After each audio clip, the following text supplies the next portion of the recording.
Welcome to Presenters this evening. We have a special treat today. We have Sam Murchie, and Sam is in Sendai. He is bilingual in English and Japanese. I think you went to high school in Japan, something like along those lines. You can tell us more about that. He teaches elementary kids at his English school, Kamisugi Eikaiwa Kyoshitsu. And I believe you also teach at university as well. He's also the vice chairperson, I think the title is, of JERA, the Japanese Extensive Reading Association. So yeah, take it away, Sam. Okay. Well, thank you for that. And I want to start out by just imagine a group of, imagine everyone in your class or your school excited about additional chances to read more and really taking every opportunity they can to expand their vocabulary and the reading comprehension. Yeah, that's actually just a dream. That's never going to happen. But at the same time, when you get a large enough group of students, and even in a small group, there's always a few that want to go the extra mile and are willing to kind of, to put in the extra work to achieve what very few people can really achieve. And what I've noticed is that there's for students like that, I have wanted to help them go to the next level. And I kind of faced that with my Eikaiwa school as well. There were some particularly motivated students, and then of course there are ones that need a little extra help. And I was kind of dealing with that issue, and so I started an extensive reading club for elementary school, elementary students. So today's at the end of today's presentation, I hope that it can be a little. A couple guidelines or guideposts or recommendations or kind of spur some ideas for possibly starting even a short term or a very limited time extensive reading club for whatever situation that you're in right now. So 6 months of challenges and achievements. Luckily, it's been mostly achievements, and I've been very fortunate. I haven't really come up against too many challenges. So hopefully that will come across in the presentation today. So the presentation itself is going to be a kind of a flow that I've taken from a public speaker that I like. It's going to go, what, so what, now what? So what exactly did we do? What is the significance of that? And what does that mean for the future? And so without further ado, here it goes. So first of all, what did we do? In order to understand that, we need an accurate grasp of the situation itself. And I can't find my notes. Oh, shoot, hold on just a second.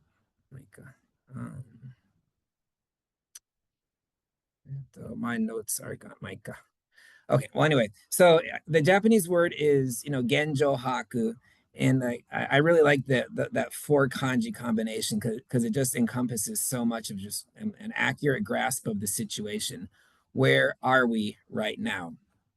And so several months ago, what caused me to really start thinking about an extra an ER class at my Eikaiwa school. And now I didn't always used to be a full-time Eikaiwa teacher at a private school. I started my Eikaiwa school about 5 years ago, but before that I was at APAT. I was at Shoukei Gakuin for about 10 years. And it was through, I started there as teaching Christian studies because that was what my major was in grad school.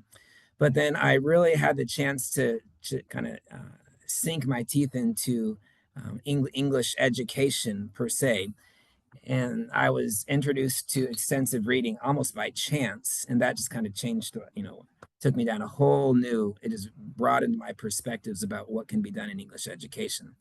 So about 5 years ago, I started I left Shoke, or Shoke Gakuin is where I was, and the 10 years there were extremely beneficial for me as a teacher in the private sector, because it allowed me to, to study theory and study all sorts of input, output, and crash in, and all of these research-based teaching methods, as opposed to just trying to be real fun and energetic. And that has served me very, very well as I transitioned kind of into the private sector. And every single aspect, not almost all of my teaching is as an input-based approach, since 99.9% of my students are beginners and intermediate people. So after a while, I realized that, back up real quick. Part of the curriculum that we have is that kids will do extensive listening, or I should say kikiyomi, at home. And in the class, we don't read together, but most of the listening to books is done at home, and they all have their tadoku kirokucho, or that little memo where they write down how many words they listened to or read, and then I kind of count them up, or my staff counts it up.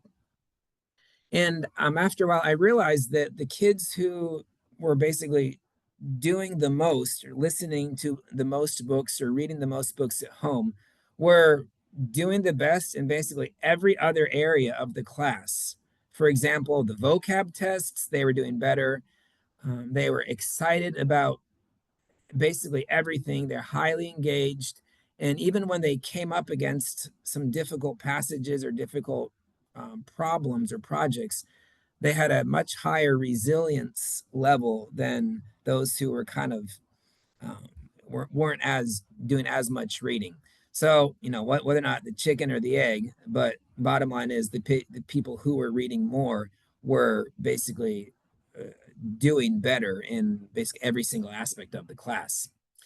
And and then also some more background information that helps you kind of understand where I was coming from, is that the parents of my students, for the most part, are very, very supportive of extensive reading.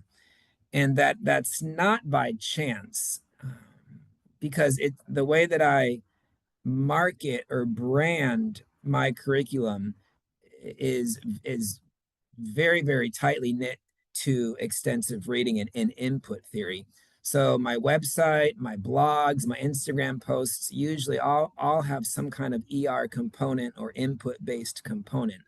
So every person who knocks on the door and wants to know more about the school is already basically very sympathetic and understanding to ER. So I rarely, actually, I don't think I've ever really had to convince any students that this is actually a good method, or the parents that this is actually a good method. So the parents were very supportive of the method itself. So that's always been a big help. And so that said, everything is, as they say, things are not always as good as they seem, and they're not always as bad as they seem. So everything was going really, really well, and kids were reading, lots of words at home. And ironically, the guys, especially the second grade, third grade guys, were the ones who were really, getting excited about how many words they read each week. It's almost like they were playing the Rose Bowl or some national championship.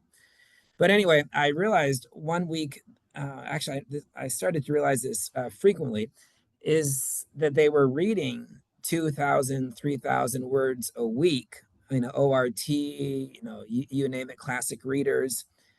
But when I would kind of ask them questions about the content, or ask them to read certain passages out loud, it was pretty choppy, and they weren't really comprehending as much as I would have liked them to. So I had this dilemma is that here you have second grade, third grade regular Japanese boys and girls, you know, asking for more books to take home and read. And then at the same time, you realize that they are listening to them, they are reading them at home, but the comprehension level is not, at a 90% level where where they say ER should be. And so it's like, I mean, I really kind of struggled with that because if I tell them to read slower and, let's read books, easier books or, books with fewer words, this motivation to read more and reach 2,000, 3,000 words a week is going to die. And that's going to be hard to rebuild. And so I said, do I go with the comprehension or do I go with their kimochi or their motivation factors? So I decided to kind of let them keep on reading as much as they want, but I started to gradually decrease the level of books that I allowed them to take home. So at least they were reading easier books over and over again. So that was one problem that I was kind of facing before I started the extensive reading club. And another one was this one right here. All of the extensive reading and listening that they were doing was being done alone. Now, when I was in grad school, we had, the basic structure of the course was we had lectures on Monday and Wednesday, and then on Friday, we would have what's called a precept, where a or PhD student would lead the entire discussion based on the reading in the class that we had done on Monday and Wednesday. And that was probably the funnest and most, I would say, educational aspect of the entire class because we were talking about it, we were kind of laughing and making jokes about, really geeky jokes about what we read. But it was that kind of that group social context that really was kind of the icing on the cake when it comes to learning. But the way I had structured my entire curriculum was one that ER was a big part of what people were doing, but it was all being done alone at their house with no friends, and they just did it, probably listening on their to the audio.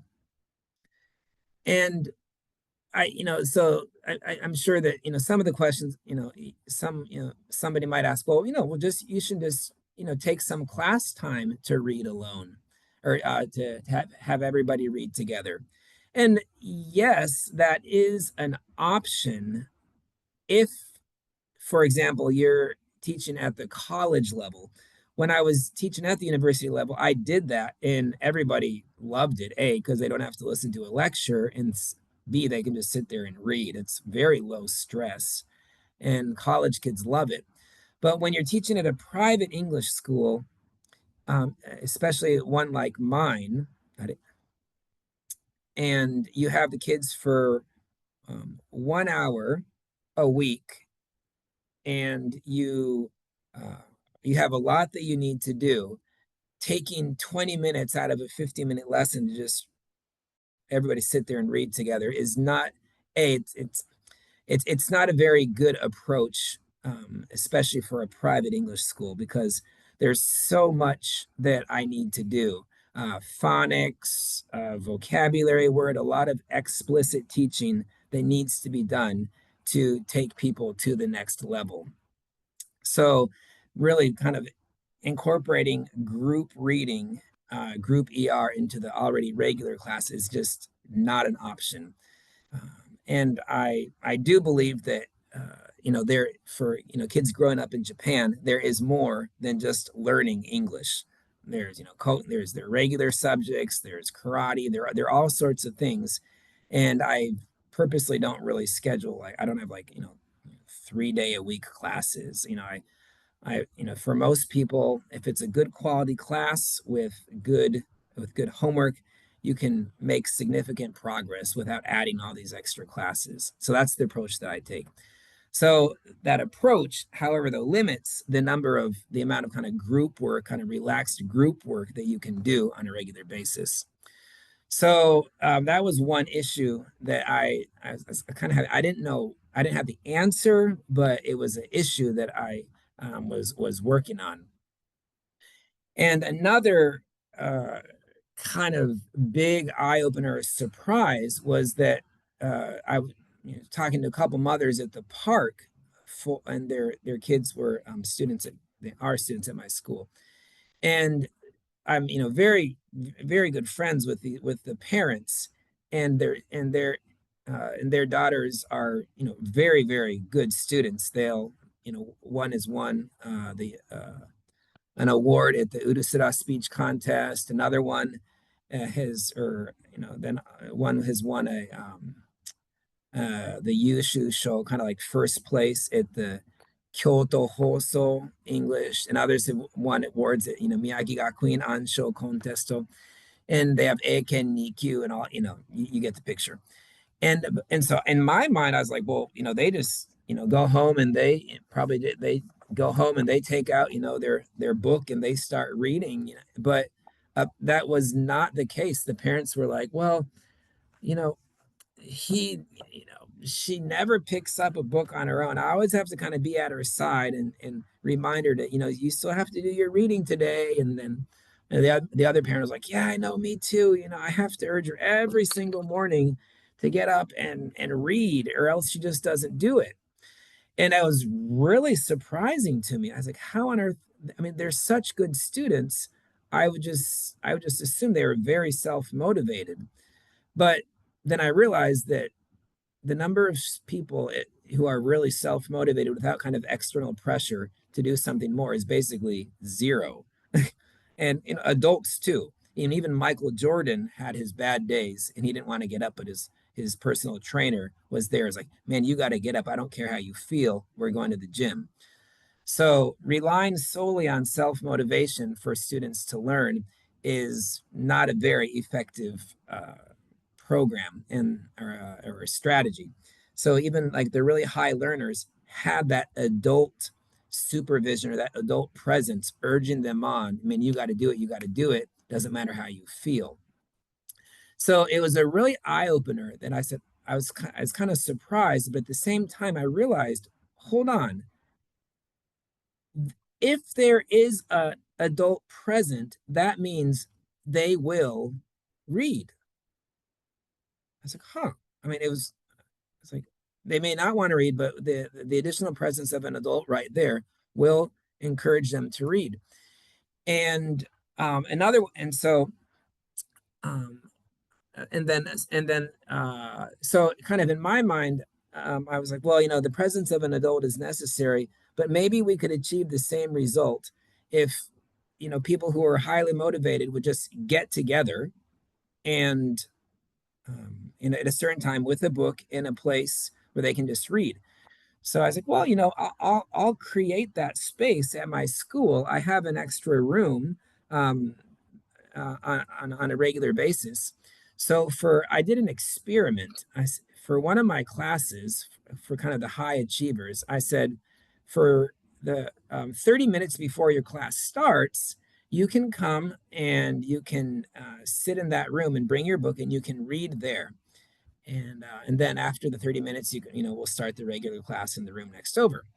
And this is my brilliant idea, and I thought I had solved all my problems, and I was gonna start a revolution for English education. So we started that, but that was a just utter uh, failure, because what happened was that they came with their books, but they sat there and they just started chatting, which is completely normal. Your friends are there, you chat about stuff, and it was a very good socializing time for all of them, but it didn't really meet the goal of increasing the amount of reading. So I realized that uh, you can have a structure, you can have a place and a time that the kids are designated for kids to read. But unless they have a coach or the presence of an adult to kind of steer them in that direction, it really doesn't get off the ground. And another thing is that you should never rely on motivation per se. And a lot of times it's, in Japanese, they're yaruki, and then their kimochi ga dekite nai, or their talks about their konjo, or kind of their motivation, this internal fire or passion is just not there. And I mean, I mean, there, all of us have times where we're really motivated, and then we start out strong, but we taper off.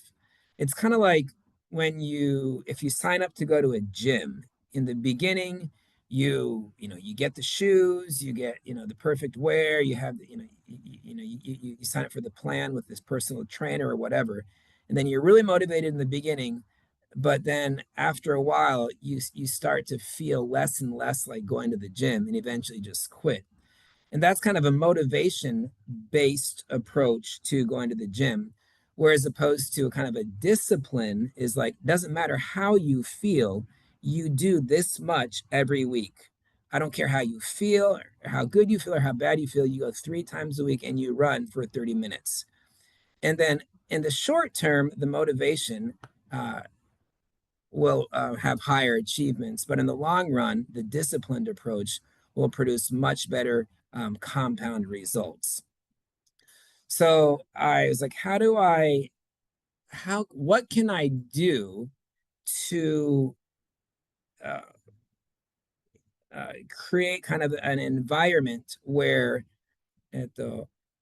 people who want to read more can read more, because I'm sure there are a lot of people who, given the right environment and the right coaching, would read more, but lacking that structure and that coaching, their time goes to playing like Pokemon or whatever. And it was just a really waste of potential and talent just to leave it up to the kids themselves to pull themselves up by their bootstraps and get it done. It wasn't a very wise choice from an educator's perspective. So, the fire might be there, but without the proper structure and the coaching, the fire will tend to burn out. So, what I thought best is, like, turn it. Let's make another class. Let's make another class where they just come and read. Treat it just like a basketball practice, calligraphy, swimming, karate, an ER club. And the beauty of that is that every week, just like basketball, calligraphy, doesn't matter how you feel about it. It's just in the back of your mind that on Wednesday at 3 o'clock, I go to my swimming practice. You don't expend a lot of this mental energy about whether or not I should go swimming. The decision is already made, so you don't expend all this brain energy about whether or not to do it. It's just part of your routine. And so I decided to actually make this a class. And so I made a little chirashi right here called the Tadoku Kurabu. And instead of just relying on kids, if you want to come and read, the room's open for you. Not that approach, but just a very structured every week from 4 o'clock to 4:50. You read at this class, you come after school, you come to the Tadoku Kurabu. And so I wanted to make it very easy for them to do this. So whether or not they felt like it or not was almost irrelevant to whether or not they read that week. So I made it into a class. And so that was kind of the birth of the Tadoku Kurabu. And here is an actual picture of the kids. I think they're reading ORT here. And it's taught by Kiku Sensei, is one of the staff here at my school. And just to make sure that it didn't turn into an English class, but more of an extensive reading class, I set the level at, at least you had to at least have an Eiken Gokyu level of English, so to kind of keep the thing, to keep the class moving smoothly. And so my big approach was, how can I make this into a habit, into a routine, into something that almost becomes automatic and second nature, just like a calligraphy class, just like swimming, just like basketball practice. Every Friday you come and you read, and you read easy English, and you improve your English. And there's a book called Atomic Habits by James Clear. And in it, he talks about there are basically 4 laws for establishing good habits. And so if I want to establish good ER habits for my kids, these are kind of the 4 laws, or that I need to follow for that. So the first was, it has to be obvious. What they do, it has to be clear in their mind. So it's not, well, I can come at 4 o'clock or I can come at 6 o'clock. I just have to go. That just creates all sorts of other decisions they have to make. So it's obvious every week, 4 o'clock at, Kamisige Kawakyoshitsu, I read. End of story. And then the second law is that for the good habit to be established, it has to be attractive. So what I did is that I said no tests, no homework, easy reading, and it's a great chance to accumulate more words read. And everybody likes to have an increased word count, because in the regular classes, I really push that, and I highlight the high number of the people who have read a lot of words. I'll show you in a video how I do that. And then the third law has to be easy. So they don't have to, they don't have to fill out forms, or they don't have to travel, 30 minutes across town. They just come straight from school, boom, they just have to show up. They don't, all they have to do is climb up the stairs, go through the door. That's all they got to do. And then it also has to be satisfying. When they look back on it, I went to the Tadoku Club today, they have to feel a sense of accomplishment. And so what we do that is we have stickers and highlight the number of words that they read. So that's kind of the 4 laws that I followed for in establishing this new club. So that's one way that I really highlight the number of words read, and that has become a kind of a staple part of the lesson itself. Kids really. One time I didn't do it because we were out of time, and then they said at the end, "Well, aren't you going to do the ueni wa wegairu?" Or aren't you going to do the exceptional reading? And I said, oh, actually, we're out of time. And so that's kind of become a big part of the regular class. And sorry, I got to hurry up. Okay. And so the number of words that kids read in the extensive reading club is added on to the number of words that they read for their homework. So the kids in the extensive reading club are always basically number 1 at the end of the class, and that's kind of become a big source of pride for them. This is just kind of some what's about the ER class. One thing that I do want to highlight, especially for people who this is probably the one that applies most to everyone listening right now, is that it's an excellent option for a makeup class. I don't have furikai classes. If they miss a class, I don't have a special class that I don't do an extra class for them. But since the ER class started, I've said you're welcome to join the ER class one time as a makeup lesson, and people have used that quite a lot. And it's been a wonderful way for people to feel better about missing a class, but also great exposure to ER level English. So what? So now that's kind of what we did. This is, we did ORT text. A lot of the material we used was from that website, Teachers Pay Teachers. And then we did just reading alone used to be, that kind of got a little bit tiring. So we've incorporated some post-reading questions just to kind of shake things up and a little variety. And so what has happened? 2 became 3, became 4. And this is the number of students, not the number of classes.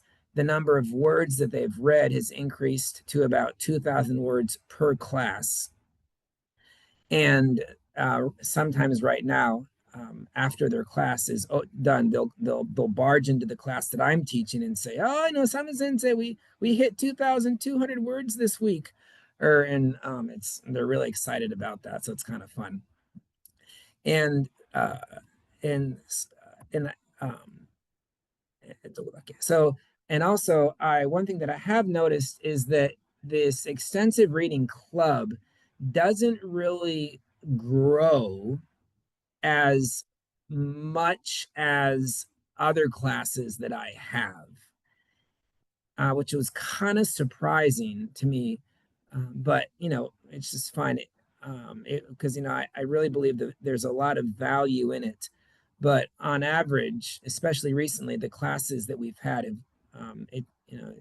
classes, it's a maximum of 6 students. Like the past 3 classes that we've started took about maybe a month or a month and a half to fill up to 6 students. But this extensive reading club, it's been going on for about 8 months right now, and a total of just 4 people have shown or actually have become regular members. That's kind of I think there are a couple reasons for that. Is because probably just the general level of interest for ER is lower compared to phonics and vocabulary tests and learning how to do self introductions. And it's also kind of hard to explain the kind of the value of ER. We just get together and read. Wait, what? That's all you do? You just read? Don't you have discussions, or don't you have vocabulary tests? And it's a little more difficult to conceptualize, as opposed to my regular classes that ER is part of the homework, but the classes, phonics, vocab, and stuff like that. But for the people who have started, they have really enjoyed it. And after the 6-month trial period, they're still continuing to do that. I asked the kids, actually, I had the Kiku Sensei asked the kids the other day, have you felt different? Have you noticed any changes in your own English since we started? One kid said, no. Thank you for being frank. But it's ones, these are in my translations of what they said, but they were all, it wasn't just tunnel shi. You'll notice that the focus is on the number of words read and also the level of difficulty, which I was really happy to see, to kind of move away from how did you feel about, was it fun or was it not fun? Because I don't really put a lot of value in that, because if they want to have fun, they can go to the park, but the focus is more on education. So, the comments tended towards the feedback regarding how they felt about the amount they're reading. So, now what? Where do we go? Where do we go from here? One thing that I want to do is that it would be nice to develop some kind of method or research process to measure the growth of kids in the ER class versus the kids who are not in the ER class. But I would like to do that, but I don't want to. But by highlighting the value of an ER class, I don't want to basically say that the other classes itself are meaningless. So there's kind of that balance. How do I promote this class, saying your kid will, this will help you even more without diminishing the value of this class itself is enough.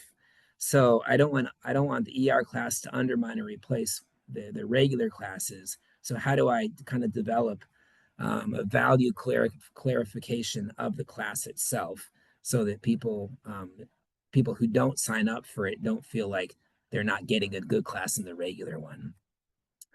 And so now what?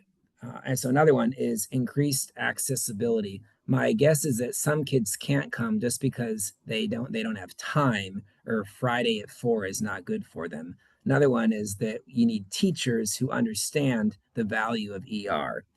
So I would like to find some other teachers like that, who can teach a class like that.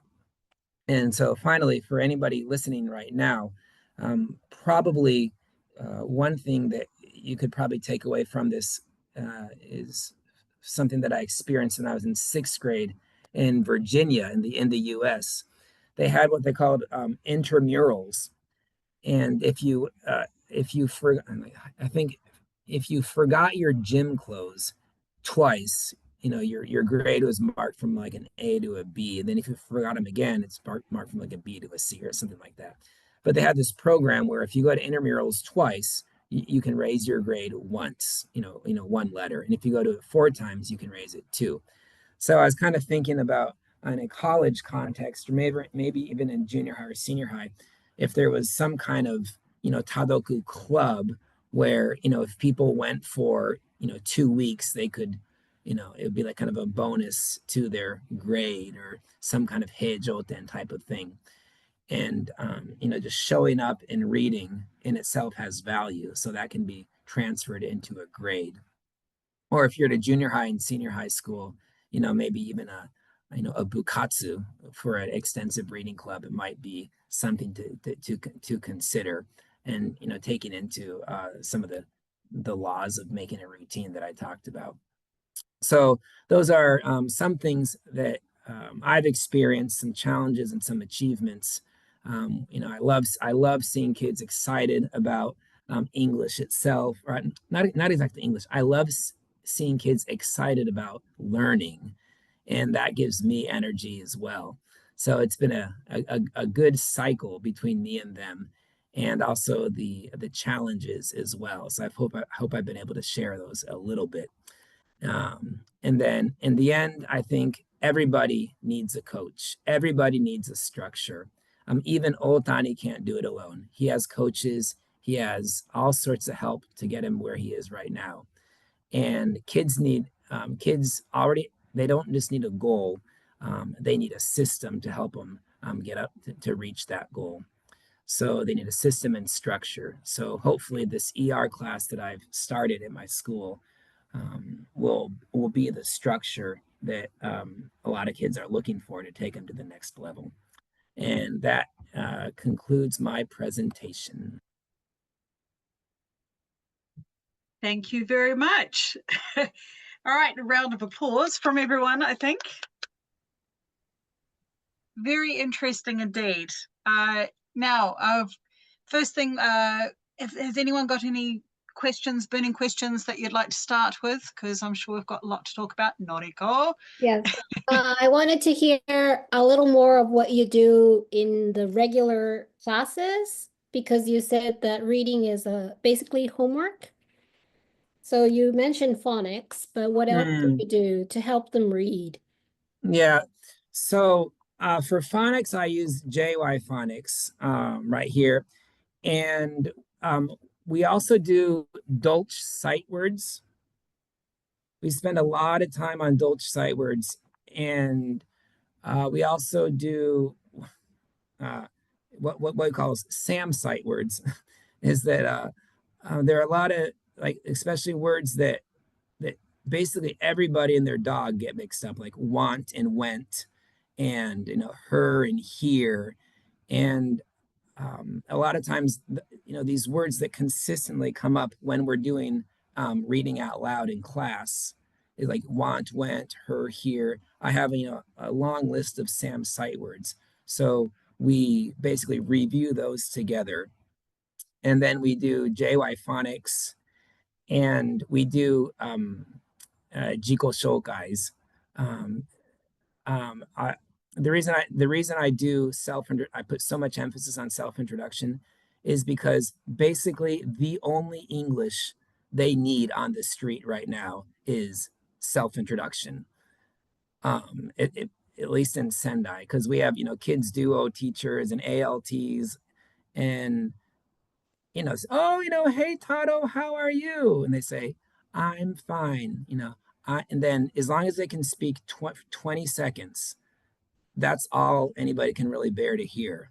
Even in the States, that's basically the standard self introduction. So we always do self introductions, and then we do like reading A to Z, Raz Kids. We read those together. So to answer your question, we do read a lot in the class, but a lot of it is me reading to them and them repeating what I say. And the focus there is that they can learn how to pronounce words because their phonics is there, but they need that final push, like cake, cake, cake. They just need to hear that the ice cream on the or the cream on the icing on the top. So that's kind of way. So phonics, Dolch sight words, Sam sight words. I read to them, they repeat, and self introductions. Yeah. All right, thank you. Any other questions before I ask my few? Yeah, I I have have a question. Oh, Oh. Jackie. Uh, I was curious if you said at the beginning that they were reading a lot but not really understanding anything, and I was wondering if that has gotten better with the ERC members and such. I would say yes, because you know, as ER research everywhere shows that when you read easy texts a lot, your your understanding goes up. And so I think the value of the ER class is that we were deciding what they read. Like it was really like see Dick run, watch Holly jump type of stuff. As opposed to what they were reading was like, Clunk was rolling down the street, after his extracurricular activities, discussing the Renaissance painting from Rousseau. I mean, like it wasn't that bad, but it was whenever we brought it down and really applied the ER at the principles, that's when, even the regular reading started to go up. Hmm. Right, right. Okay. Well, that's very good to hear because I was thinking at the beginning like, oh, that's really, I know.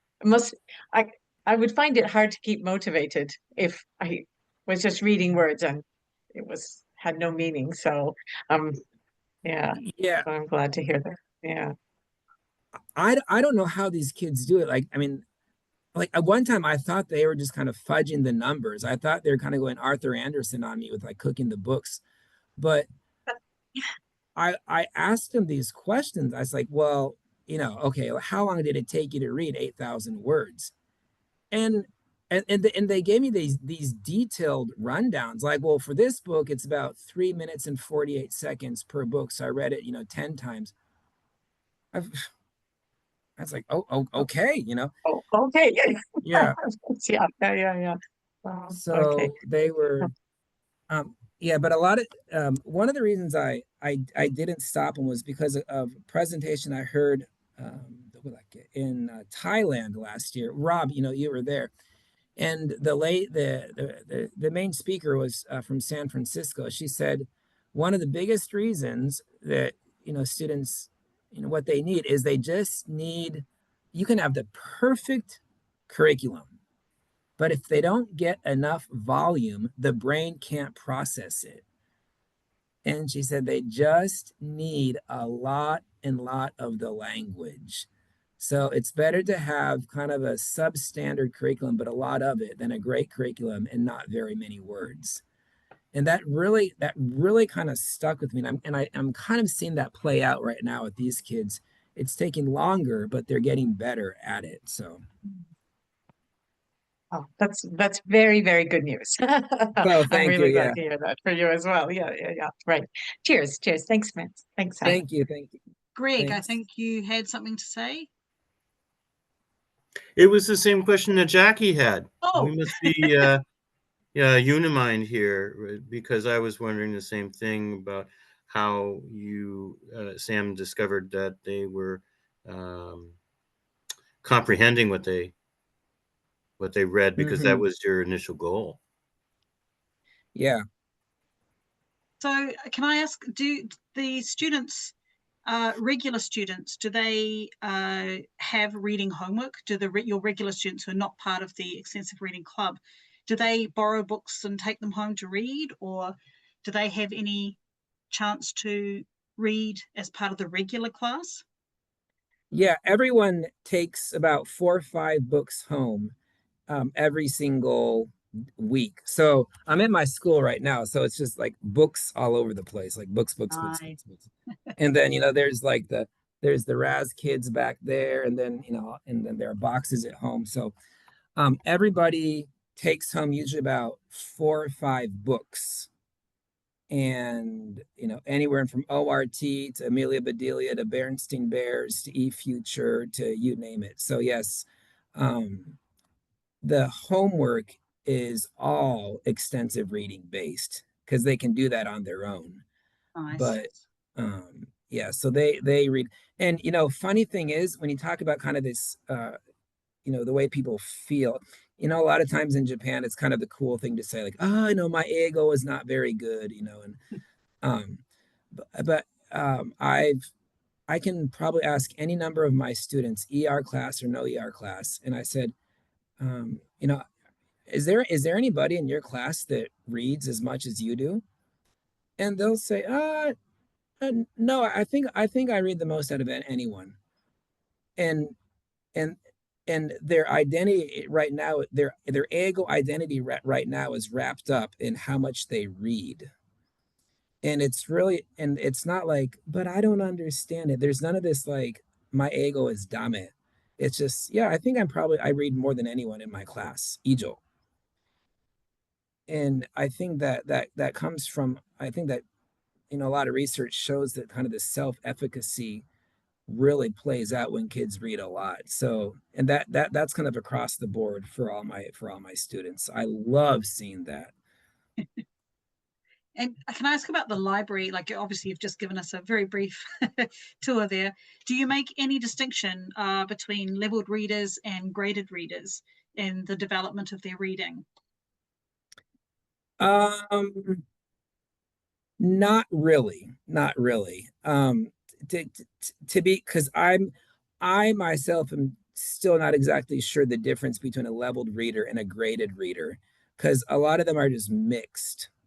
And Graded reader meaning it's a book that's been graded for English language learners.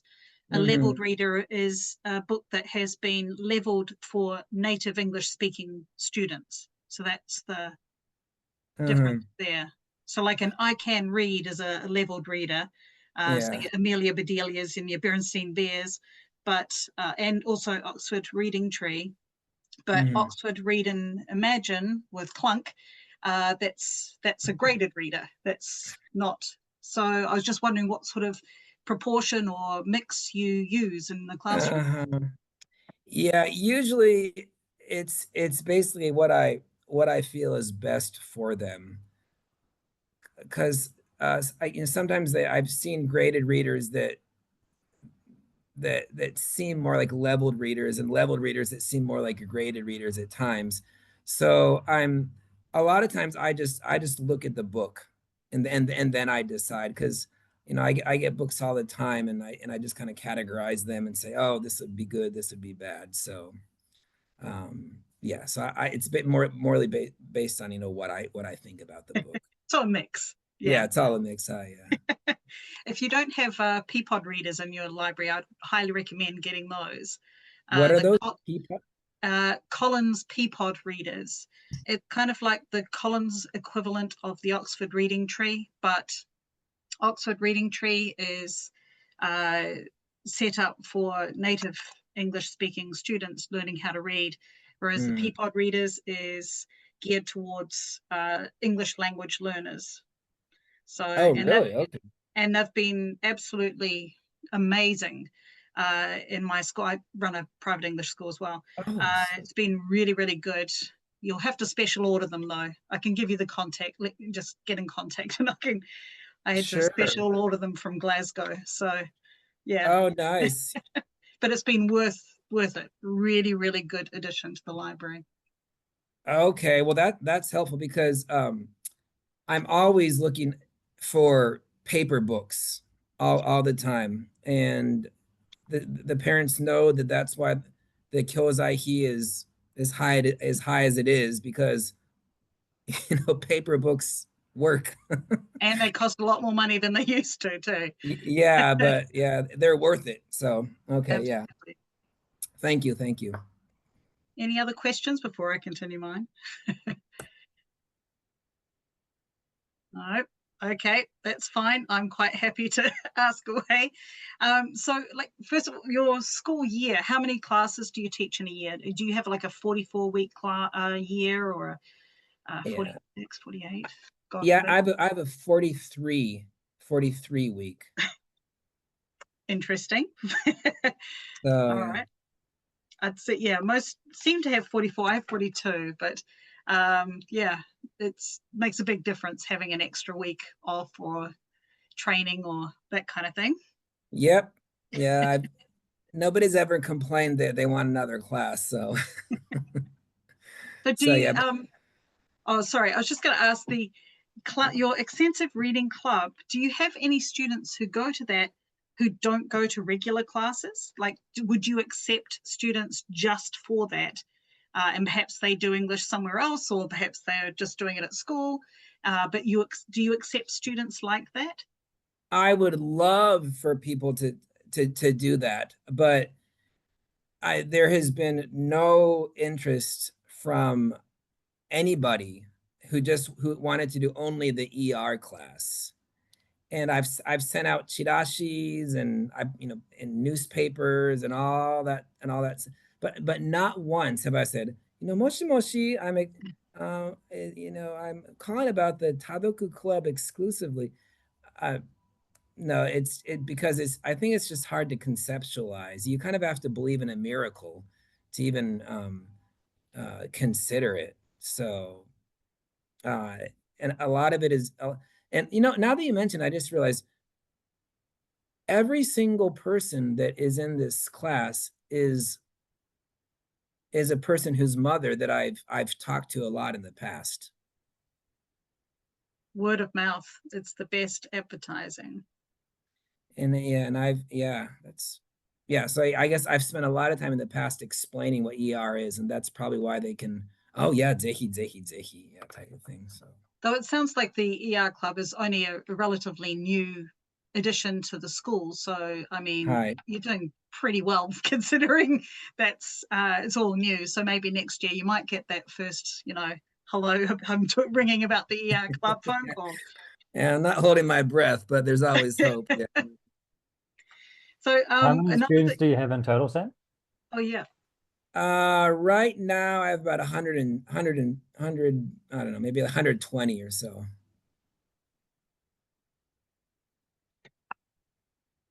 So and yeah, that's so that's elementary, junior, and senior high school, or mostly elementary. Yeah, about 90. All but 5 of them are elementary school students. So yeah. Okay. And the extensive reading club, how do you select the books? Are they all reading the same book or the same series, or do you have a pile of books at the beginning of the class and they just go through them? How do you organize selecting the books that they're reading in the class? So one of my staff, her name is Sensei. I've connected her with Teachers Pay Teachers, that website. Yeah. And so they have scads of great easy reading. So I have a license with them, and so then I select what reading would be good for the ER class, and then I pass it on to her. And so most of it is either ORT level books or Teachers Pay Teachers, because ORT we have about maybe 7 sets of each here, so each person can have their own book.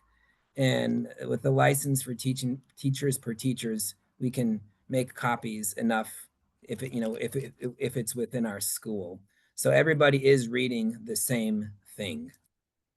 So you all, like, they're all silently or reading the same thing, and then they'll put that down and then pick up the next text, or how does that work?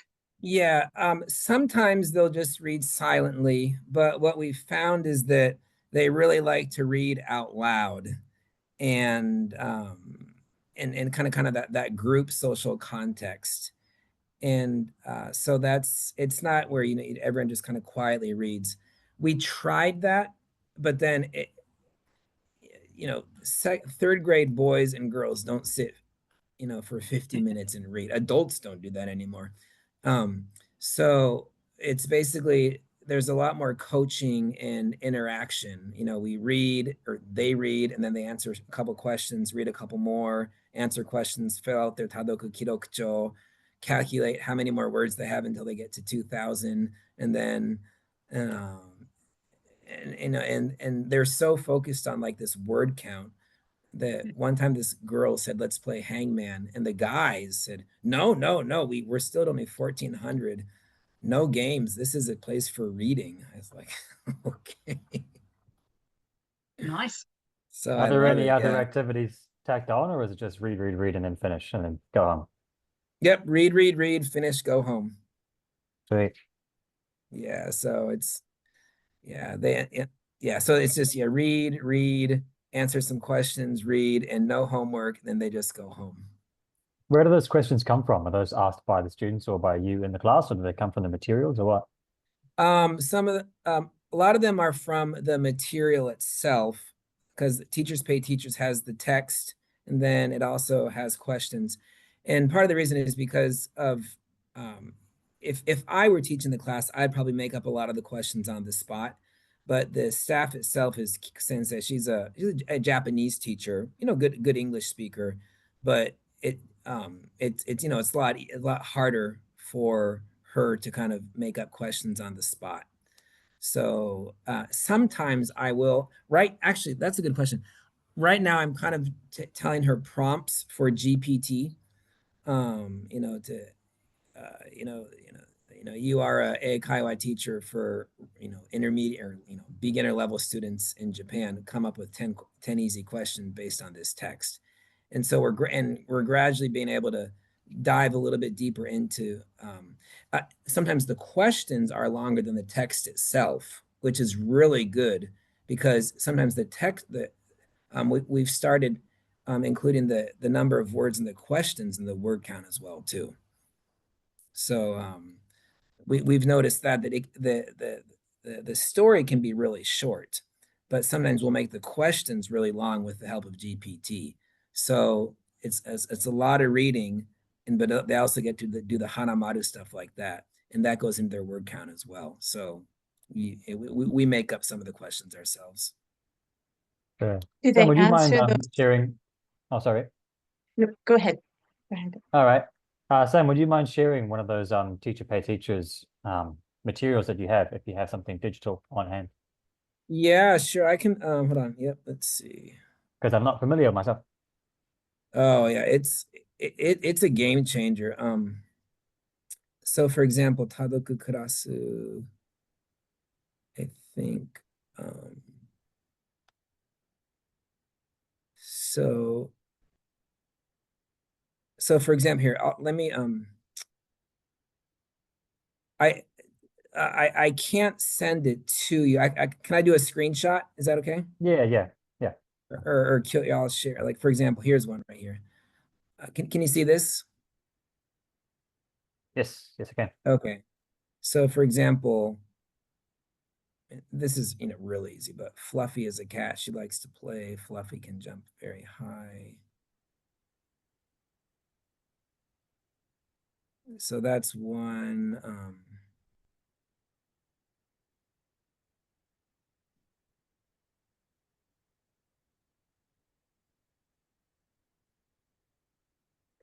All right, then maybe this is probably where they are right now. Do you see that one? Yep. And then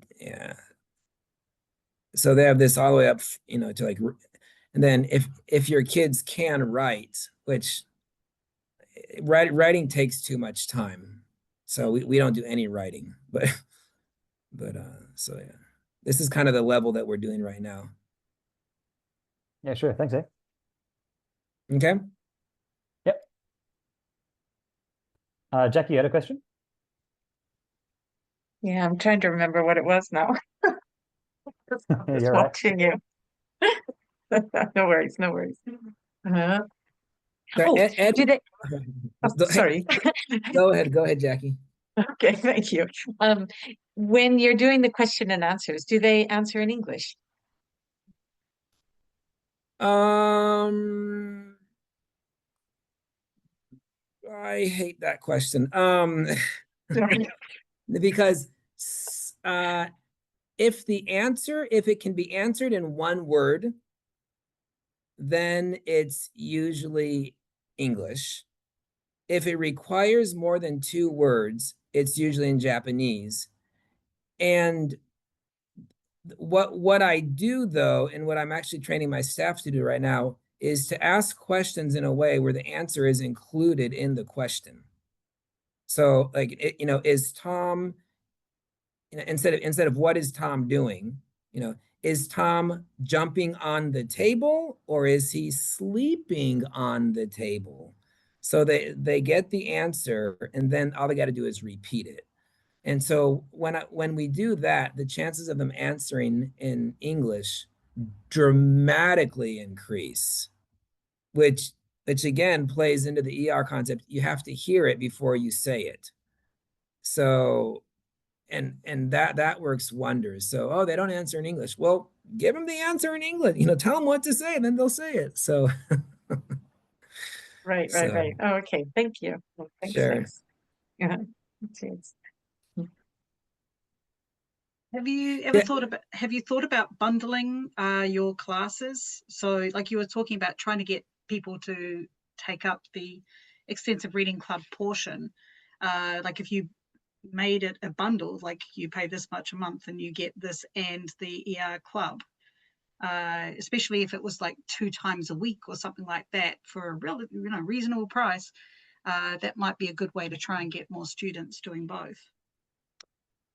Yeah, that's one thing that we're thinking about right now, especially for chugakse. And for shogakse, I want to kind of stay away from trying to kind of rope them in. Like I want it to be attractive enough as it is. And so I don't want to convince them to come. I want them to kind of be pulled into it because they like it, not because of some shall I say tactic. But to answer your question, however, though, at the Chugakko level, I'm trying to model something after the SEG, where they have the Bumpo and the Tadoku, because I mean the data just shows that the people doing that just are far higher in any level of English. So one of the moms of my students, I found out the other day, she actually makes questions for a big Mondaishu company. So she's like a huge eikaiwa. I wish I had known that when they came in and I started spouting off all this data about Tadoku. But anyways, so I am gonna be approaching that mother in a couple of weeks and to see if she would be interested in doing the Bumpo, doing a Bumpo for the Chugakse, and then me or one of my staff would be doing a Tadoku version and kind of following the example of SEG. So the bundling is yes, definitely at the Chugakko level. But I think at the Shogakko level, if they're not, I don't want to force them into it because then the kids need to play. So yes. Sam, could you quickly explain what Bumpo is? Because I haven't heard that before. Oh, sorry. Bumpo is grammar. Oh, gotcha. Yeah, sorry about that. Yeah, Ed's in China, so he's Oh. his head's full of the Chinese lingo rather than the Yeah. Japanese. I'm getting back into the Japanese. It's coming along. Okay. Jackie, where are you right now? In Tokyo. Oh, okay. Yeah. Then are you teaching at a university or are you teaching at a regular? Okay. Yeah, I'm at university. So, Okay. I was I was curious as well, if you don't mind me asking one more question. What sort of comments do they make in their like reading log that they do after they read a book? Like Uh, what kind of Oh yeah, it varies. I mean, some boys just, they'll read 300 books and everyone is omoshiroi, or it's interesting. And some girls will just, they'll go, they'll be writing, little stars, and they do a lot of pictures. And I have in the past said, for the comment, I want you to write one word that you understand or one word that you don't understand, just to get them kind of engaging with, just write any word from the book. And but in terms of the comments, to be honest with you, Jackie, we don't really read them that much, because, and not because we don't, well, not because we don't care, but what the way it's structured is that they come into the class, for the ER class and my regular class, they hand in their Tadoku Kirokucho, their ER record, that blue book. They give it to me, I give it to my staff, and then she tallies up the number of words they counted and gives it right back to me. Then I give them back the book. And so then they get stickers during the class for various activities. And then they like putting the stickers all over the place. So it's all we can do to, we just tally it up, then I make a big deal out of it and give it right back. So we don't really spend a whole lot of time reading the comments. I was just curious if like any of that kind of fed into the books you choose for like the next class or for the next week, or that kind of thing. Like what they're interested, they really like this kind of book or that kind of book, or etc. So Oh yeah, I don't need a Tadoku Kirokucho for them to tell me what they want. They'll tell me straight. Like, right. Oh, that's yeah. good. That's good. There's Yada no filter. kore. Ma yada kore kimoi. Yeah, so I was like, well, okay. So, Right. yeah. Yeah, for example, people say that a lot of Japanese aren't outspoken or they keep their opinions to themselves. Well, they haven't really met Sachiko. So I don't think my class suffers from lack of speaking out about their feelings. So Well, young kids are on a different scale anyway, right? They'll tell you what they think. So, so yeah. Cheers. Thank you. Have you tried, or are you using extensive reading in anything you're doing at university level at the moment, or not? Right now, we're using that. What's that one? Like a reading for speed and fluency. Oh, okay. So, we're doing that, and I used to have like kind of a reading log, and you go to the library and and read whatever 2,000 words a week, but ever since I went from being full-time to part-time, it was just really hard to keep up with what the library has, and and it was just, it's a lot harder as a hijokin than as a joking to kind of maintain a structured ER program. So I kind of have reverted to the reading for speed and fluency by Paul Nation. So more reading skill rather than extensive reading. So yeah, but basically, yeah.